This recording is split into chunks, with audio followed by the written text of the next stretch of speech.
अस्सलाम वालेकुम दोस्तों, मैं हूं आपका मेज़बान साजिद महमूद ताहिर और आप देख रहे हैं चैनल वीज़ा वेज़।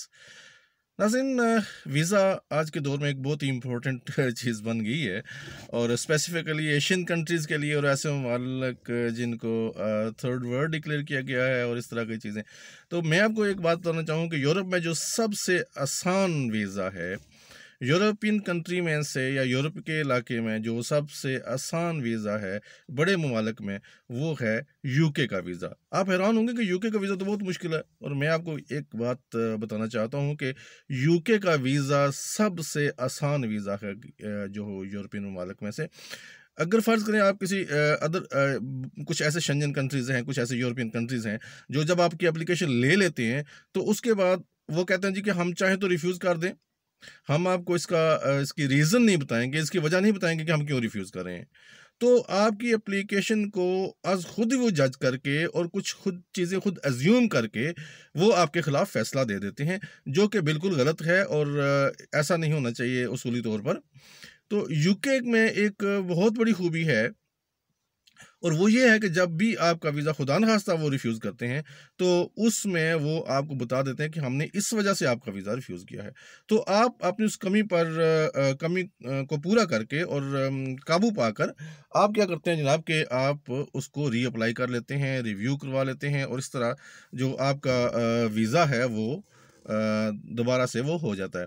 तो इसमें एक छोटी-सी बात मैं आपको ये भी बता दूँ कि यूके में आप जब अप्लाई करें और आप अपनी तमाम डॉक्यूमेंट्स जो हैं वो इन ऑर्डर कर दें, और आपके एक डॉक्यूमेंट दूसरे डॉक्यूमेंट के खिलाफ जो है वो ना जा रहा हो, तमाम चीज़ें मैच कर रही हों एक दूसरे के साथ। मैं मिसाल देता हूँ कि फ़र्ज़ करें कि आपकी बैंक स्टेटमेंट में आपकी आमदन जो आ रही है वो आपकी एम्प्लॉयमेंट की आमदन से के बराबर नहीं है, फ़र्क है। तो इस तरह की छोटी-छोटी चीज़ें वो आपकी फ़ाइल में से निकाल के देते हैं। वो कभी ऐसा नहीं करते कि अपनी तरफ से कोई ऑब्जेक्शन लगा लें। वो बिल्कुल आपकी अपनी फ़ाइल से ही ऑब्जेक्शन लगाते हैं। तो उसमें उन ऑब्जेक्शंस को, उन एतराज़ात को दुरुस्त भी किया जा सकता है। तो मैं आपको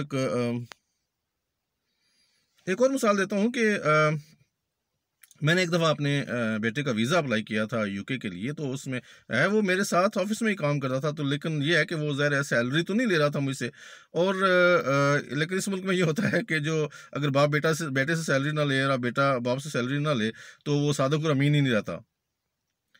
मैंने उसकी सैलरी जो थी वो अपने ऑफ़िस में 15,000 रुपए शो की तकरीबन। तो मैंने कहा कि वो इस तरह ये मेरे पास काम कर रहा है और इसकी ये सैलरी है। उसकी पे स्लिप्स वगैरह बनाई मैंने, और साथ में जो सपोर्टिंग डॉक्यूमेंट्स है वो ज़ाहिर है ऑफ़ कोर्स मैंने अपनी बैंक स्टेटमेंट उसमें ऐड की, चूँकि उसकी जो बेटा था उसकी स्टेटमेंट अपनी कोई नहीं थी। तो मैंने अपनी बैंक स्टेटमेंट ऐड की, सपोर्टिंग डॉक्यूमेंट मैंने अपने लगवाए, और उसको जो है केस उसका अप्लाई कर दिया।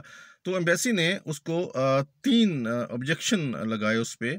पहला ऑब्जेक्शन ये था कि आपकी 21 ईयर एज है, आप गैर शादीशुदा हैं, आपका डिपेंडेंट कोई नहीं है, और इस तरह ये है कि आप जो है ना वो वापस नहीं आएँगे। तो दूसरा ऑब्जेक्शन ये था कि आप चूँकि सैलरीड पर्सन हैं और आपने अपनी बैंक स्टेटमेंट शो नहीं की है, और आपकी सैलरी जो है वो अकाउंट में नहीं आ रही है। तीसरा ऑब्जेक्शन जो था वो ये था कि आप वापस नहीं आएँगे, हमें शक है कि आप वापस नहीं आएँगे। ये 3 ऑब्जेक्शंस थे।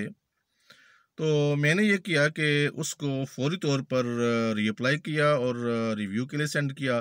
तो इन तीनों ऑब्जेक्शन को एड्रेस इस तरह किया कि मैंने कहा कि जनाब, यूके इमिग्रेशन रूल्स के अंदर कहीं भी ये चीज़ मेंशन नहीं है कि जो बंदा जिसकी एज 21 इयर्स हो, जो गैर शादीशुदा हो, और या ऐसा बंदा कि जिसकी डिपेंडेंट कोई ना हो, वो अपने रिलेटिव से मिलने के लिए नहीं जा सकता। यहाँ मैं ये बात एक भूल गया था कि वहाँ पे हमने अपनी उनकी एक आंटी का शो किया था कि हम उनसे भी मिलेंगे, लेकिन हमने कोई स्पॉन्सर ऐड नहीं किया था, बल्कि एक होटल रिजर्वेशन की थी। तो उस पे जो ऑब्जेक्शन आए थे, उसमें पहला ऑब्जेक्शन यही था कि जो आपका यहाँ पे डिपेंडेंट कोई नहीं है। तो हमने कहा जी कि इमिग्रेशन रूल्स में कहीं नहीं लिखा हुआ कि ये चीज़ कि जब ये ना हो तो आप अप्लाई नहीं कर सकते हैं, या आपको वीज़ा नहीं दिया जा सकता है। जहाँ तक दूसरे ऑब्जेक्शन की बात थी कि आपकी बैंक स्टेटमेंट नहीं है और आपकी सैलरी जो है वो अकाउंट में नहीं आ रही है, तो सिंपली उसमें हमने ये एड्रेस किया कि देखें जी, बात ये है कि हमारी सैलरी इतनी मिनिमल है कि इसको बैंक में नहीं रखा जा सकता। अगर हम बैंक में रखते हैं तो बैंक अपनी कटौती शुरू कर देता है और टैक्सेस काटना शुरू कर देता है। और ये कि ये जो 15,000 है ये तो मेरे अपने ज़रूरतों के लिए हैं और मेरे पास इतनी कोई सेविंग नहीं है कि मैं जाके बैंक में रख सकूँ। और जो तीसरा ऑब्जेक्शन था ये कि हमें शक है कि आप जो हैं वो वापस नहीं आएँगे। तो उसमें हमने एक केस लॉ का रेफ़रेंस दिया था 1973 का, भमरा कोर्ट का, कि उसमें जज ने ये फ़ैसला दिया हुआ है ऑलरेडी कि जो है ना एम्बेसी जो है या वीज़ा ऑफ़िसर जो है या डिसीजन मेकर जो है वो शक की बुनियाद पे वीज़ा रिफ्यूज़ नहीं कर सकता। तो जब हमने ये तीनों चीज़ें एड्रेस करके उसकी फ़ाइल दोबारा सबमिट करवाई, तो आराम से 1.5 महीने के अंदर उसका वीज़ा आ गया। तो कहने का मकसद सिर्फ़ और सिर्फ़ ये है कि यूके एम्बेसी जो है वो सबसे आसान एम्बेसी यूरोप के अंदर। अब आप कहेंगे जी यूरोपियन यूनियन से निकल गया, निकल तो गया लेकिन फ़िज़िकली ज्योग्राफियाई वो यूरोप के अंदर मौजूद है।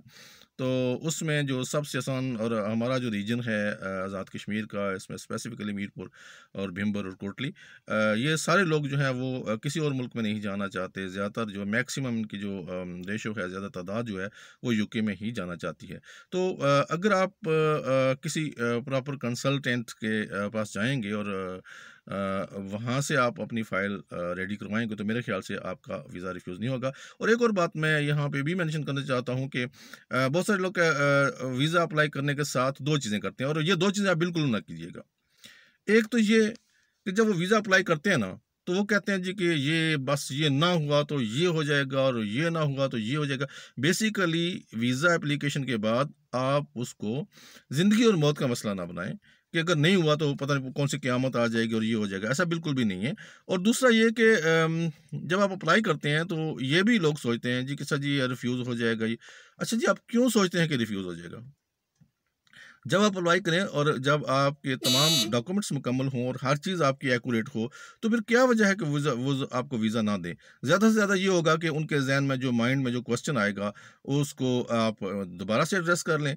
तो मेरे नुक्ता नज़र के मुताबिक यूरोप में जो सबसे आसान वीज़ा है, वो यूके का है, यूनाइटेड किंगडम का है। Thank you so much.